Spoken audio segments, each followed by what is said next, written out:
amicalement parce que nous saluons vos efforts, ce que vous êtes en train de faire pour notre grand parti, UFDG. Aujourd'hui, c'est un grand parti. La mouvance l'évite à tout prix. La mouvance cherche à le dribbler à tout prix. Mais grâce à vous que ces stratégies échouent. Raison pour laquelle on est en train de monter tous les stratagèmes pour vous avoir. Sinon, avec ce petit incident, on ne peut pas prendre une telle personnalité et qui a toute la responsabilité de sa personne, toute responsabilité de son parti et de sa nation. On le prend directement, on le met en prison. Inégalement. Raison pour laquelle vous avez vu toute la jeunesse après vous, toutes les femmes après vous, tous les sages après vous. On a dit à M. Alpha Condé que tout le monde sera les prisonniers. C'est déplacé massivement. On est parti après vous.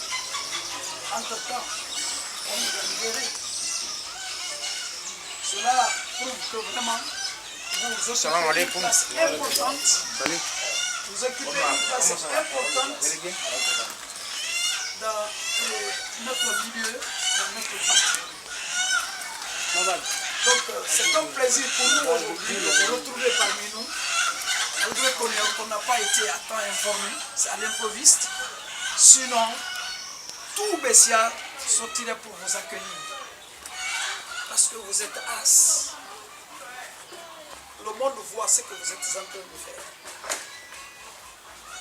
Tout de suite, moi j'avais programme à la fédération, mais je viens d'appeler les autres d'attendre. Je suis en train de vous recevoir ici. C'est la section de Bessia Centre qui vous accueille. Tous les militants sont là. Les militants saillants disponibles sont là.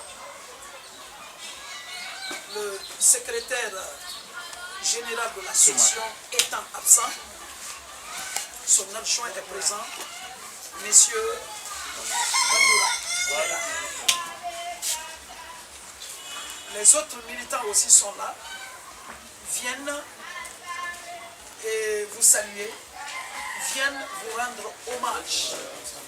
Et aujourd'hui, tout le monde a la curiosité de vous voir. Qui est Gawa? Tout le monde parle aujourd'hui. Alpha vous a rendu encore star. Tout le monde entier parle.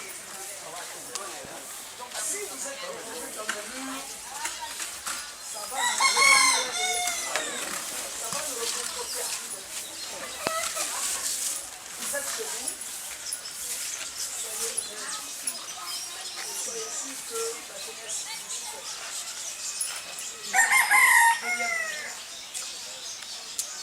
Alors, par rapport à cela, au nom du parti, au nom de la fédération des partis au nom de la section de Bessia Centre, vous êtes reçus en une fois de plus avant de soulever à votre déploiement. Si on est là, les personnalités, ces personnalités, il faut que je vous les présente. Notre doyen aussi, notre sage. Malgré ses préoccupations, il est tout le temps avec nous. Il a l'angoisse. Comment, n'est-ce pas, il s'est parti au premier rang. De nous retrouver. Nous sommes de l'autre côté du miroir. Nous intervenons, nous agissons, nous préoccupons des mêmes sujets. J'ai l'avantage d'être de votre génération, de la génération de la plupart de ceux qui sont ici. Donc d'être personnellement sensible à la situation de la jeunesse à la place de la jeunesse dans les institutions politiques en construction, à la place de la jeunesse dans les débats de société. Vous avez, grosso modo, balayé l'ensemble des sujets qui peuvent être de préoccupation de tous les militants de l'IFDG, de quelque nature que ce soit, et plus largement des militants de l'opposition. Je vais me prêter à ce débat, d'abord apporter des explications et puis me soumettre aux questions-réponses. Mais dans des rencontres comme ça, il est important que je dise deux mots de moi-même. Parce que quand on dit Ousmane Gawal, ça reste une image, peut-être une voix. Je suis donc universitaire, je suis scientifique de formation, mathématicien à la base et puis ingénieur. Et j'ai eu un petit parcours de 17 ans d'expérience professionnelle dans l'industrie automobile, dans les services, les assurances, les médias et pendant un peu plus de 9 ans dans le monde bancaire. Et j'ai fini à la Banque de France où je suis parti pour venir m'impliquer ici, plus activement. Je fais partie de la toute première génération d'étudiants qui ont été très sensibles à l'arrivée de la démocratie, de ce qu'on a appelé à l'époque le printemps des universités africaines qui soufflait un peu partout dans l'Afrique de l'Ouest. Ça bougeait en Côte d'Ivoire, au Sénégal, à Lumumbashi où on avait massacré à peu près une centaine d'étudiants, nuitamment, et qui avait contaminé la Guinée à l'époque. Je venais d'être bachelier à l'université, donc j'ai accompagné en quelque sorte le souffle démocratique qui pointait le nez avec le discours programme de la Côté, puis le multipartisme qui est arrivé. Et j'ai commencé à militer au sein du PGP, le Parti guinéen de progrès, qui était alors présidé par Alpha Abdoulaye Portos Diallo. J'étais adjoint à la jeunesse chargé des questions de sécurité derrière Faya Milimono. Wow. Et donc, j'ai participé à la mise en place de la première alliance politique ici, qui était alors le FLUG, le Front de lutte du gouvernement, qui était composé du PGP de Portos, du parti de Mansour Kaba, le parti Diama, l'UNR de Bamamadou et le RPG original de Alpha Conde. Et puis, les mouvements étudiants nous ont valu d'être radiés de l'éducation nationale, mais qui nous a poussé en quelque sorte à l'exil pour aller parfaire à la fois l'éducation, mais ça nous a permis aussi d'acquérir une certaine expérience professionnelle. Donc, je suis en quelque part ancien dans le débat politique, mais nouveau par la dimension que prennent les interventions de le débat politique guinéen.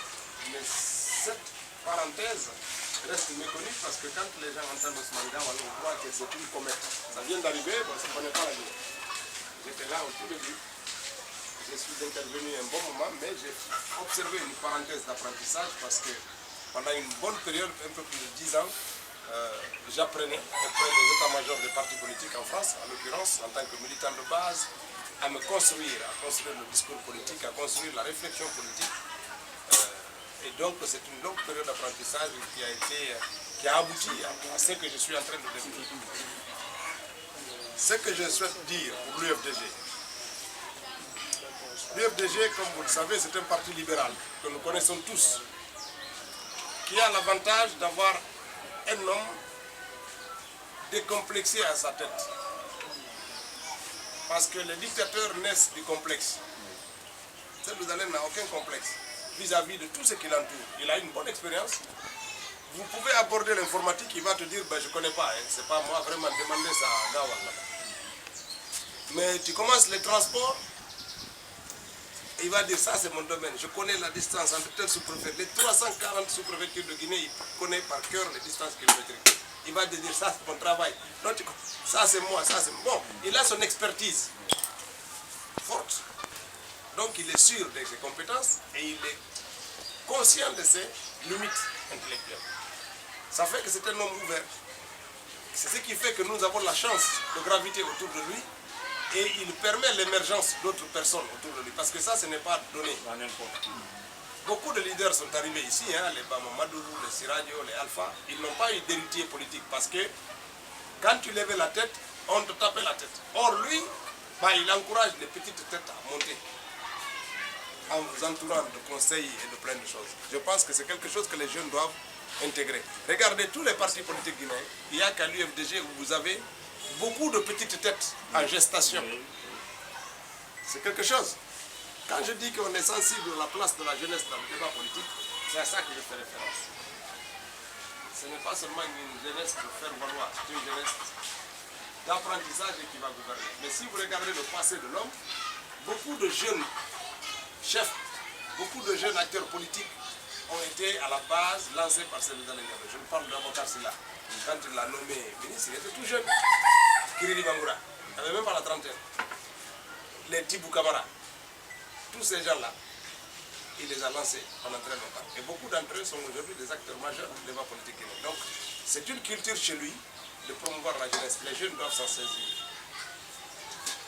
Maintenant, au-delà de ça, si on regarde ce qui nous préoccupe aujourd'hui, c'est pourquoi l'accord politique qui a été signé, dans quelles conditions. Il est important de rappeler que nous nous sommes battus depuis longtemps pour plusieurs choses. Le premier, c'est qu'on voulait que l'ordre constitutionnel des élections soit respecté, qu'il y ait des élections communales et communautaires avant les présidentielles. C'est l'ordre constitutionnel des choses. On n'a pas réussi. On s'est battu pour que la CENI reflète la loi et que la loi électorale soit adaptée, parce qu'il y a beaucoup de contradictions entre les codes de collectivité, le code électoral et même certains articles du code électoral. Je vais vous donner un exemple. Pour élire les chefs de quartier, la loi dit qu'il faut qu'ils soient élus. Le code électoral dit, quelque part, que pour élire un chef de quartier, ça se fait par alignement. Ça veut dire que le chef de quartier candidat sort, les gens s'alignent derrière lui. Mais quand vous avez un quartier comme à Conakry, où vous avez 10 000 habitants, il faut que 5 000, 7 000 s'alignent derrière quelqu'un et qu'on les compte. En même temps, le même code électoral dit que le vote est personnel, confidentiel et discret. C'est un scrutin secret. Comment est-ce qu'on peut concilier le fait que c'est un scrutin secret et le fait de s'aligner derrière pour lequel on vote? Il y a des problèmes comme ça dans le code électoral. Nous avons dit, on a recensé tous les problèmes. On dit, il faut qu'on révise le code électoral guinéen.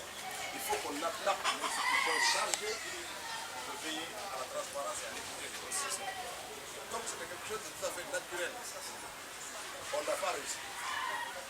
Donc on n'a pas réussi à modifier le cadre légal et institutionnel. On n'a pas réussi à modifier, à imposer l'ordre naturel des choses, l'ordre constitutionnel des élections. Alors, à cette difficulté de faire plier le gouvernement, malgré tout ce qu'on a fait, les manifestations, on a poussé l'ennemi. Mais nous avons fait des erreurs. La première erreur, c'est lorsqu'on a déclaré que passé le 20 décembre, Alpha ne sera plus président. Les Occidentaux ont imprimé ça dans la tête. Donc ils ont dit non, cette opposition-là, si Alpha n'est pas élu le 20 octobre, on ne pourra plus rien contrôler en Guinée. Il faut qu'il y ait des élections. Donc pour eux, il n'est pas question de changer la date.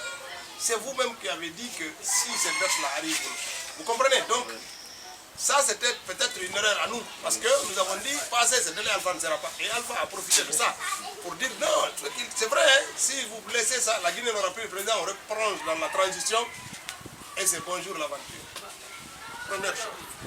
La deuxième chose, nous avons peut-être estimé, sous-estimé la capacité négative du président de la République et de son gouvernement, sa capacité à résister par la ruse et la malhonnêteté dans la gouvernance.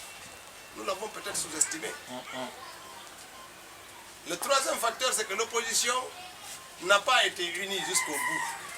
À un moment donné, on a vu des stratégies sectaires, sectériorisées à l'intérieur du parti. Notamment avec Syria, qui à un moment donné nous a dit, je ne veux plus manifester, personne ne me verra plus manifester. Ça nous a obligés à arrêter la manifestation ou à casser l'opposition. C'est-à-dire qu'on avait le choix. Soit on dit on arrête les manifestations parce que Syria dit qu'il ne veut plus manifester.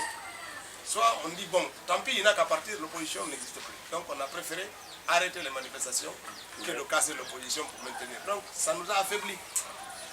Et puis à un autre moment, quand on a repris les manifestations, ils ont été plus sensibles à l'idée que le gouvernement faisait, que c'est nous qui étions responsables des morts, des massacres. C'est-à-dire qu'on a réussi à inculquer à l'opinion que les victimes qu'on enregistre dans nos rangs, c'est du fait de l'opposition, ce n'est pas du fait de ceux qui tuent. On n'a pas réussi à inverser cette conscience collective-là, parce que les moyens médiatiques, les moyens financiers mis à sa contribution nous ont parfaitement apporté quelque chose de négatif dans notre manière d'expliquer pour les populations.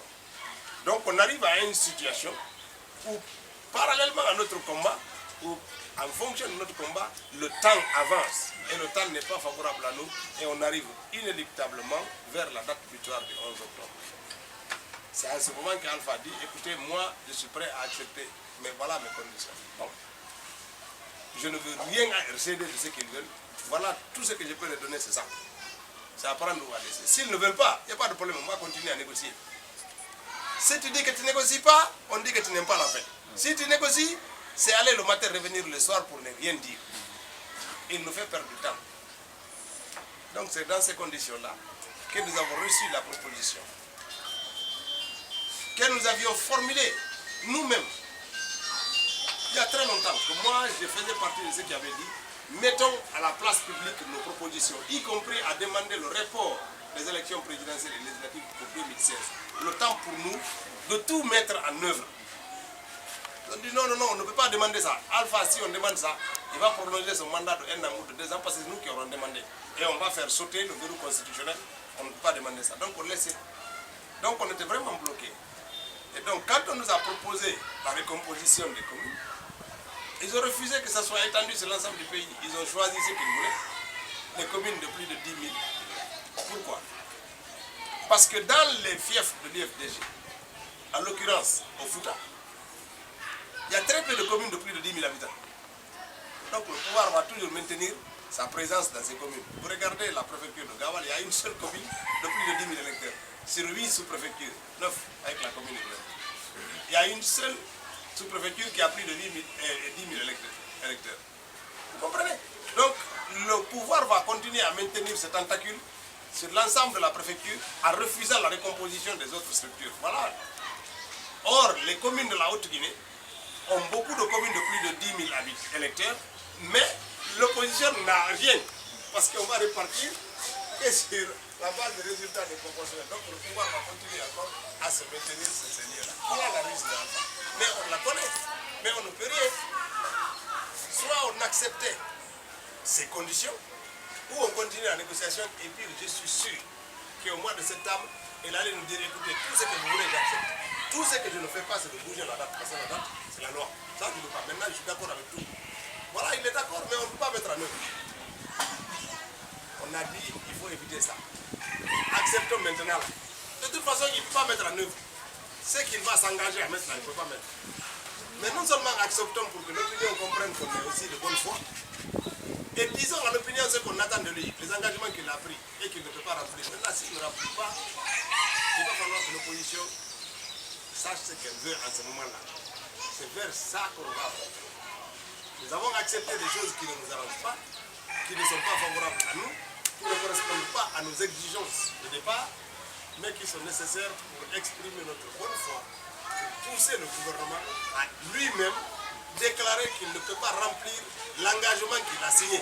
Les accords signés là, il ne peut pas remplir les conditions. Parce que si je prends le fichier, vous avez brossé un petit aperçu.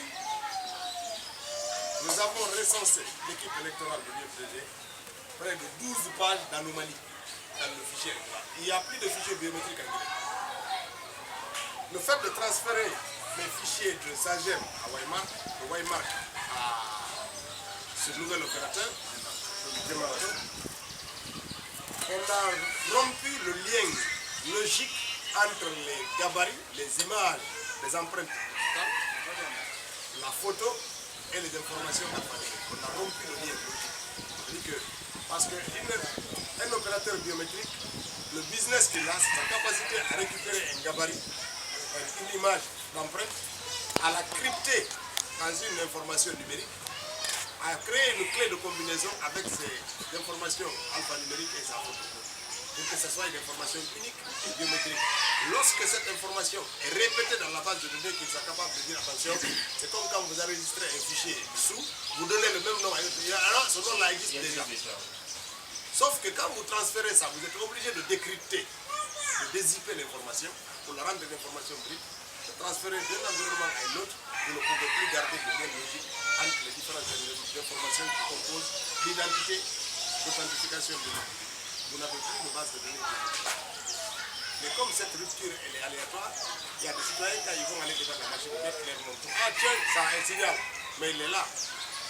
Mais il y a d'autres, et ils sont nombreux, on ne peut pas faire. C'est comme ça que le maire, par exemple, Brice Cancan, a pu se faire enrôler avec 4 identités différentes, toujours le même, en mettant chaque fois les empreintes sans que la machine n'ait pu détecter, parce que ce n'est pas biométrique. Sinon, dès qu'il revenait, la prochaine fois, il mettait son doigt, on allait dire attention, vous êtes déjà dans la base de données.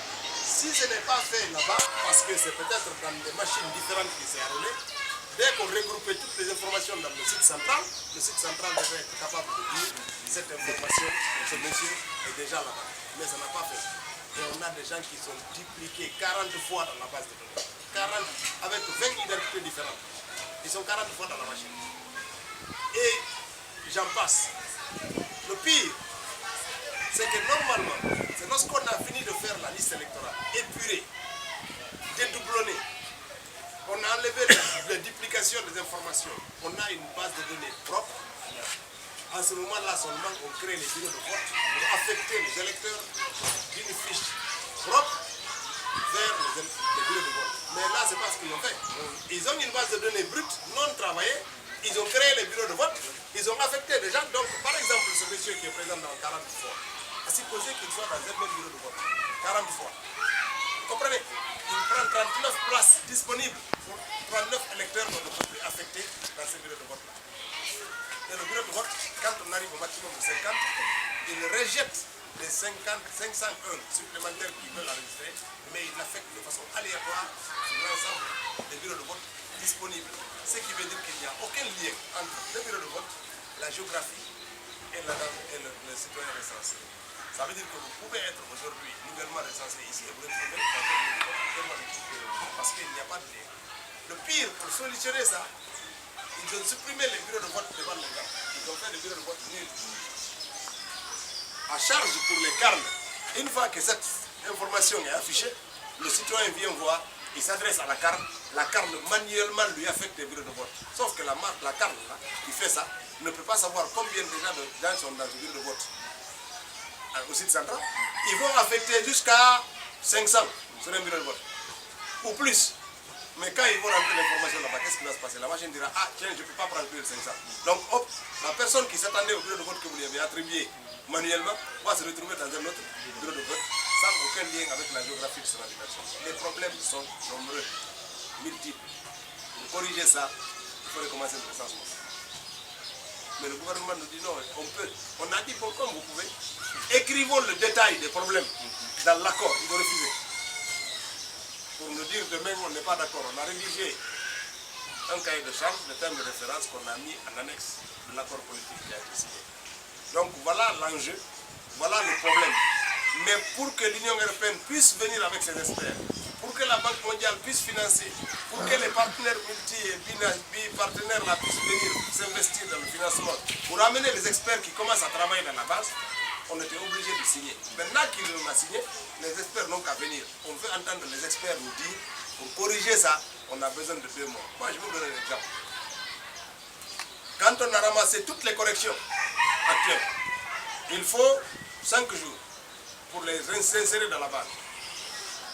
Quand vous lancez le logiciel qui va aller rechercher les duplicata, les doublons, les triplons qu'il y a, et puis tout ce qu'il y a dans la base de dysfonctionnel, la machine tourne pendant 15 jours pour mettre en comparaison ligne par ligne, point par point. Ce sont des arrangements pour ceux qui connaissent les statistiques. Et il y a 6 millions d'enregistrements. Il faut comparer chaque fois une ligne par 6 millions pour voir si elle n'est pas du tout. Hop, tu prends la deuxième ligne, tu compares par 6 millions. Tu prends la troisième ligne, tu compares par 6 millions. Il faut 15 jours que la machine retourne pour sortir un premier résultat. Et vous prenez les résultats là, vous avez 20 agents, vous les donnez de regarder ça manuellement. Ah tiens, est-ce que c'est vrai ça et ça, ça serait ça? Regardez les photos, regardez les informations. Si c'est vrai, vous cochez une case. Vous faites ça, ça prend une semaine. Vous redonnez ça à une autre équipe qui va encore refiltrer. Et après, vous prenez la décision de supprimer. Et vous revenez encore dans la base, vous la faites encore tourner. Mais on est à 54 jours des élections. Une fois que ça c'est fait, on a une liste finie, il faut distribuer la liste définitive et les bureaux de vote à l'ensemble des partis politiques et par affichage. Laissez 4 jours aux gens pour s'assurer que c'est fait. Parallèlement, il faut expédier pour l'impression des cartes. Les cartes, l'impression de 6 millions de cartes prend 15 jours. Et ça, il faut le faire. Après, il faut louer des cargos pour le ramener à Conakry. Et c'est là maintenant que notre travail commence et que la saison de pluie redoutable de notre pays va obliger la CENI à avoir 3 semaines pour acheminer les cartes entre Conakry et l'ensemble du territoire national. Et après 3 semaines de transport physique, il faut 1 mois de distribution de cartes d'électeurs avant le 11 octobre. Moi je dis, en termes mathématiques, il y a des délais incompressibles. Tu ne peux pas dire que je vais distribuer les cartes d'électeurs en 2 jours. C'est pas possible. Tu ne peux pas dire que les cartes qui arrivent à Conakry vont arriver chez moi à Gunguru le lendemain. C'est pas possible. Physiquement, c'est pas possible. Donc il y a beaucoup de délais qui sont nécessaires pour arriver à avoir un fichier, imprimer des cartes, distribuer les cartes avant même de parler des élections. Les élections, si elles ont lieu au 11 octobre, ce sera avec le fichier là tel qu'il est, où il n'y aura pas d'élection si on veut travailler pour avoir un fichier de qualité. Voilà la situation dans laquelle on est. Qu'est-ce que fera l'opposition? Je pense que El Hadji Dalin est assez responsable pour nous dire quelle est la direction qu'il souhaite qu'on prenne. Cependant, peu importe ce qui adviendra, ce que je demande à l'assistance et ce que je demande aux jeunes, si à l'arrivée, malgré tout ce qu'on connaît, Sénégal nous dit allons aux élections avec détermination. Parce qu'il faut toujours considérer que là où il est, il a accès à des informations et des données qu'on n'a pas. Et qu'en premier lieu, c'est lui qui est intéressé pour être président de la République. Pas vous, pas moi. Donc s'il nous dit allons, nous ne pouvons que constater les anomalies là. Mais peut-être que tout ça, ça ne dérange pas. À ce moment-là, nous devons être certains que la décision qu'il a prise est bonne et nous devons tout faire pour l'accompagner dans cette direction sans se mettre à juger. Parce que tout ce qu'il sait, il ne nous dira pas. Peut-être qu'il a certaines garanties dont on ne connaît pas le poids. C'est très important. Vous comprenez? Donc c'est comme quand vous prenez Alpha en 2010, qui avait 18%, bon, qui est parti quand même aux élections, parce qu'il a des garanties qu'il va remporter l'élection. Donc il savait des choses qui se passaient que nous, on ne savait pas. Donc quand Sénou va nous dire allons aux élections, il ne faut pas qu'on commence à dire non, on va perdre le fichier et ceci. Il faut qu'on aille aux élections avec force. Le dernier aspect, c'est que la victoire de l'IFDG, elle se fera ou elle ne se fera pas. Mais cette année, nous avons beaucoup plus d'avantages de gagner l'élection qu'on en avait en 2010. Il ne faut pas que les gens se trompent. En 2010, Alpha Condé avait des meilleurs préjugés en Guinée. Chaque Guinéen, même s'il ne l'aimait pas, disait « Ah, c'est un professeur ». Jusqu'à présent, on n'a eu que des analphabètes de pouvoir. Là, on a un professeur. Inconsciemment, on dit « Professeur, c'est bien ». Surtout qu'il y avait les Senghor qui sont passés et tout ça, donc c'est bien. Deuxièmement, on dit « Il n'a passé sa vie qu'en France ». Donc lui, il n'est pas étonnant.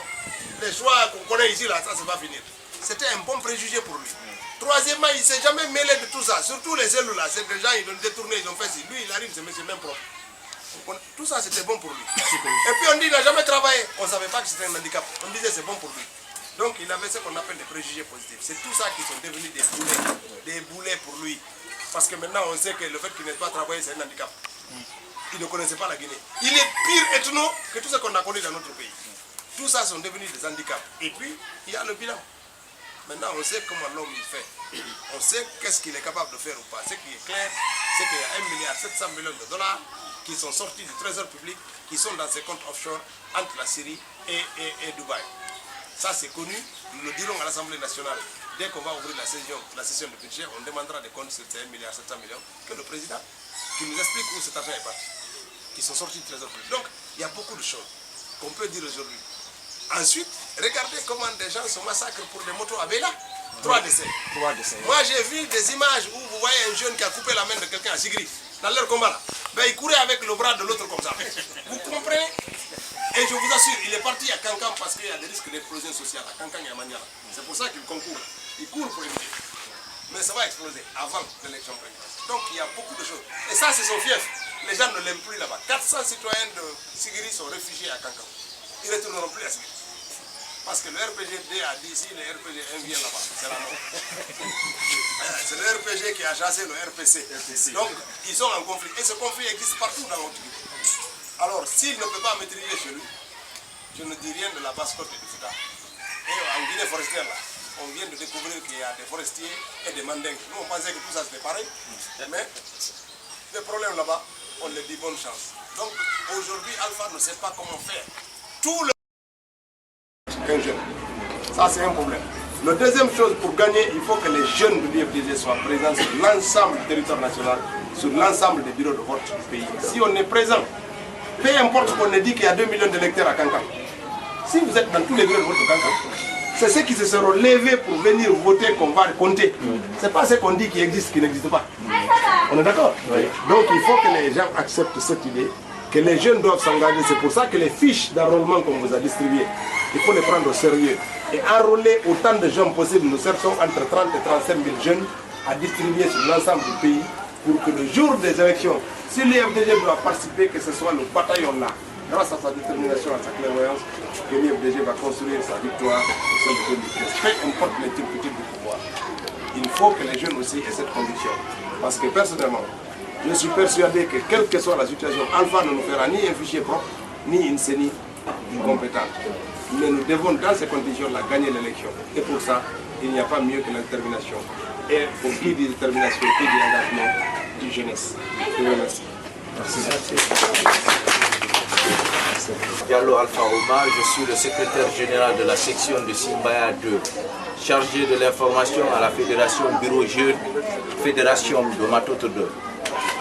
Je voudrais juste d'abord remercier mon honorable du fait qu'il a eu un déplacement pour venir jusqu'ici pour rendre visite. Et nous aussi, on souhaite la même chose que chez nous. C'était par rapport aux militants qui doivent nous représenter dans les bureaux de vote. Je veux juste quelque chose d'éclaircissement par rapport à ça.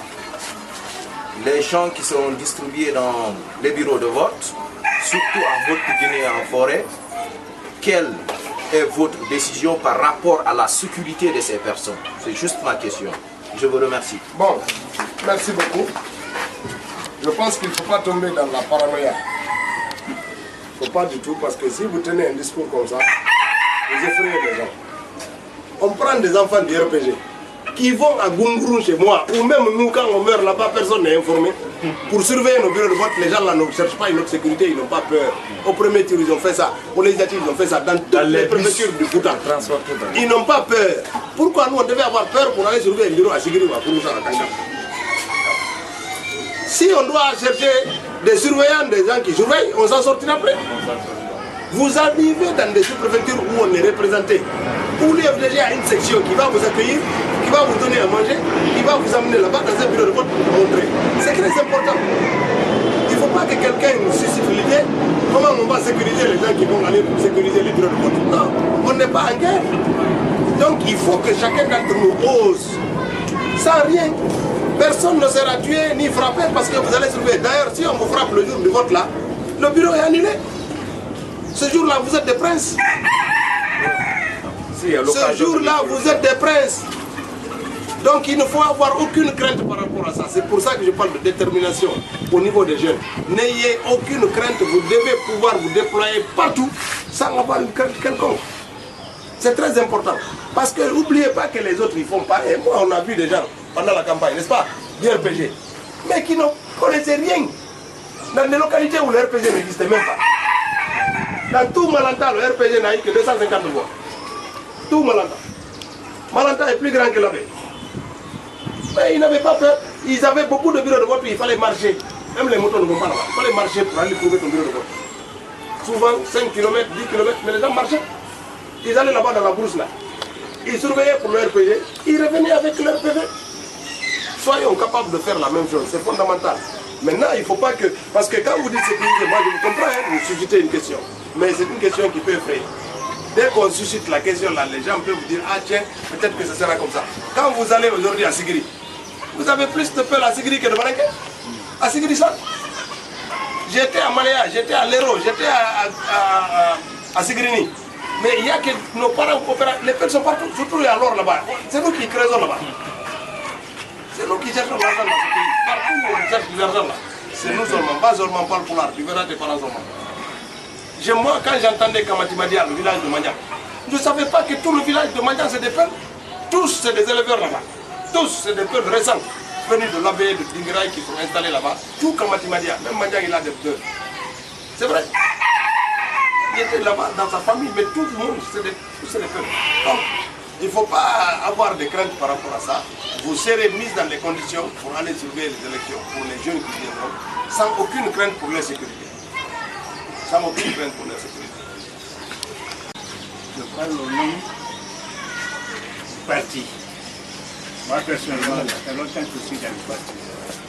J'étais membre du bureau ici, on m'a enlevé parce que je suis du parti. J'ai reçu beaucoup de choses ici. Les sanctions, soi-disant, je suis du PFDJ. Mais je les ai dit que moi, je reste autour du PFDJ. Mais il y a quelque chose qui ne va pas. Par exemple, dans les camps, on a envoyé des gens au compte du PFDJ. Ils sont restés là-bas.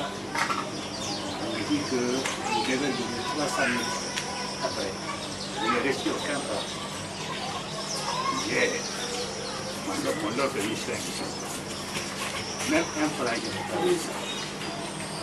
Ça n'encourage pas, ça décourage. Je n'ai pas compris, vous n'avez pas reçu Aucun franc.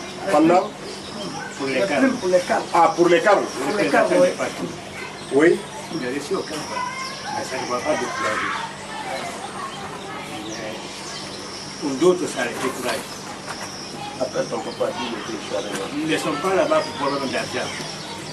Parce que quand il y a un carton, il ne faut pas le mettre pour l'argent fini. Mais c'est là que je m'intéresse. Il y a une grande confusion que l'on fait souvent. Lorsqu'on demande aux partis politiques de désigner les représentants dans les structures décentralisées de la CENI, c'est parce que, du point de vue légal, nous devons être présents. Tous vos frais sont pris en charge par la CENI, pas par les partis politiques. Attention. C'est comme quand on vous désigne membre du bureau de vote. Les partis vous envoient, mais l'argent qu'on vous donne, c'est la CENI qui débloque l'argent pour vous donner.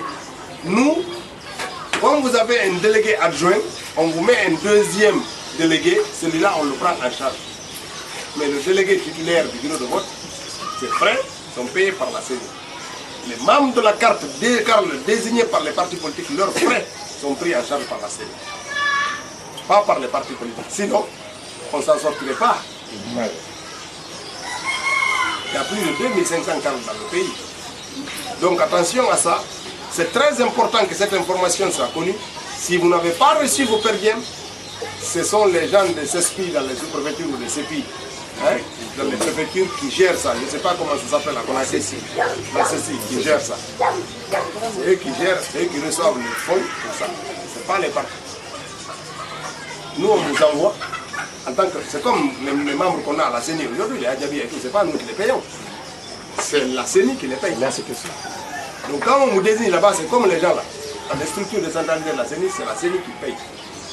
Mais on veillera à ce que nos représentants aient la possibilité de réclamer acquis des droits pour avoir leurs sous.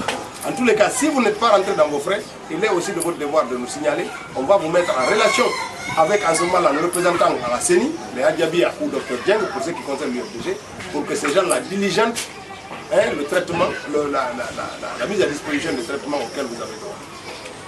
Donc, informez-nous et on va déclencher d'en haut pour qu'on puisse vous prendre en charge comme ça se doit. Et le budget a été voté par rapport à ça. Donc, si on ne vous a pas donné, on est désolé, mais c'est parce que ça ne provenait pas du parti. Et si on était informé à temps aussi, on allait réagir pour que ceux qui doivent vous donner votre argent vous donnent votre argent. Parce qu'ils font beaucoup de confusion souvent. Ils prennent l'argent, ils bouffent, ils disent allez au parti. Ils disent allez dans vos partis, alors qu'ils ont reçu l'argent. Ils bouffent l'argent et ils disent bon allez, oh, vous croyez que c'est dans les partis parce que vous avez dit allez au parti. C'est à ce moment-là qu'il faut nous tenir au courant.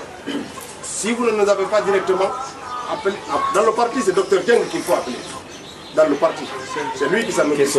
Un Alpha dit quelque chose en Guinée, à Conakry. la RTG répète ça, c'est l'ensemble de la Guinée qui l'entend. Mais comment voulez-vous que l'opposition se fasse entendre en dehors de Conakry? Il n'y a pas de radio privée ailleurs. On ne nous entend pas. Ce qu'on dit dans les radios privées ici, si les gens entendaient ça partout dans ce pays, il y a longtemps qu'Alpha ne serait plus président de la République. Parce que des quartiers comme Babeto, Koza, Wanidara seraient partout en Guinée. Vous comprenez? Donc, or, le pouvoir, lui, regardez la convention de l'UFDG. Vous l'avez suivi à la télévision guinéenne? Non. Non, personne n'en a parlé. C'était comme un non-événement. Et le lendemain, on montre la convention de Kazori Fofana. Oui, oui, oui. Toute la Guinée voit ça. Ils vont dire quoi? L'UFDG n'existe pas. Là où il n'y a pas d'information. Ils ont montré pendant une semaine la convention du RPG. Qui est passée inaperçue à Conakry.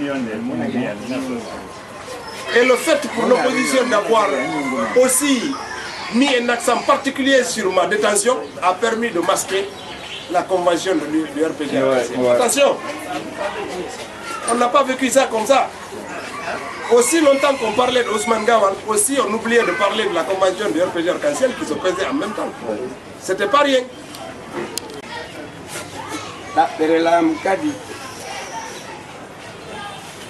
Luwai waktu tiru eder ngai nazo nande pulanga totiru eder ngai depuandu wala hoya depuandu nije kan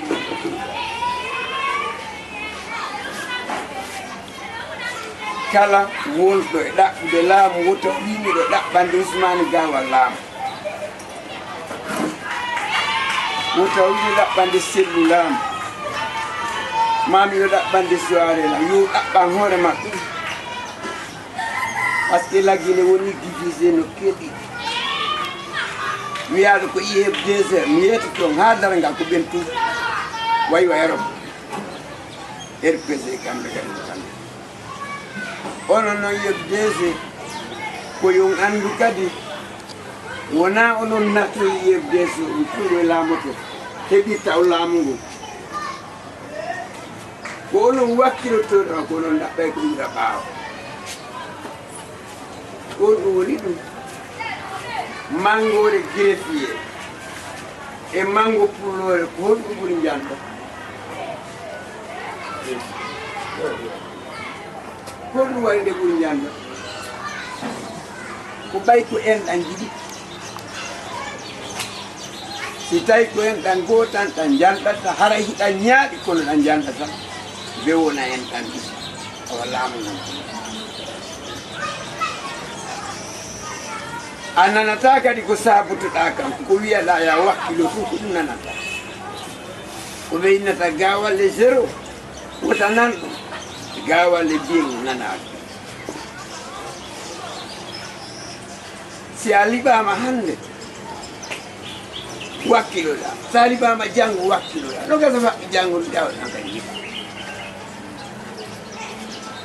ya jetti bin kalma ni kum awupi avec tout wopa oui a tout nande adu tout sida sabi inde nyanda hirsi ayeji to da fet kuna tembi nyande biro do wotto nyande wottete onna ba ye sagata be ye susude ala na yo nabi be don fi mbu ko heboto ko don ko inde nyande ko fi faale lamu ngumbe yana nyando ke wota ono wombe do ono kadi hakkito don daro do kolima ko ngara perdal hala tuse golla nali yimbe hitande wo golla ne yimbe reko nit andi ko kadi si wiama ganike wona yo jodo ha ay be mo be nginno gani kono andirdo ngon gani e yanto yo gani Afrique doit lui la iluago, ça lui a lu à Marsata. Tu m'avais mis dans ben na faut ben na on calcule on tanga ya tatu. Alba kon do non na lu. Gaji que ce niveau là, le gaji ko le kan. Ya. Alba ya. ko ngal ciwcal waɗata wakkilo ɗon ko jemma kadi ko jemma e ñalorma go woni fi laamu wona ñalorma tu jemma e ñalorma ko ɗum woni laamu andi pullo fuuta wi on ɗum wosi o wi pullo fuuta so en bindi so on fottiri wotta ko waɗi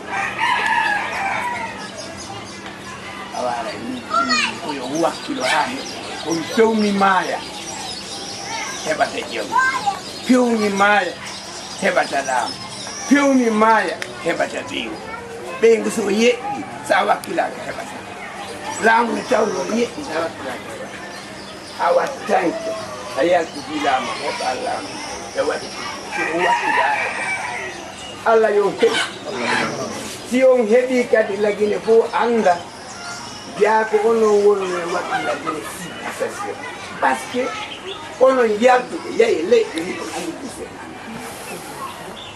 poussé organisation ndaari ɗe ɓiƴo e otoje ndaare laawi meɗen loope ndaare capital men ndaare buuɗi no ñaamete mama yano organisé parti ko gollete no wawi he wakkile sina ɗum menen koye men yahay woni na ɗum kadi wuurda ɗum e wuuru no cikkita ko la ñande salamu aleykum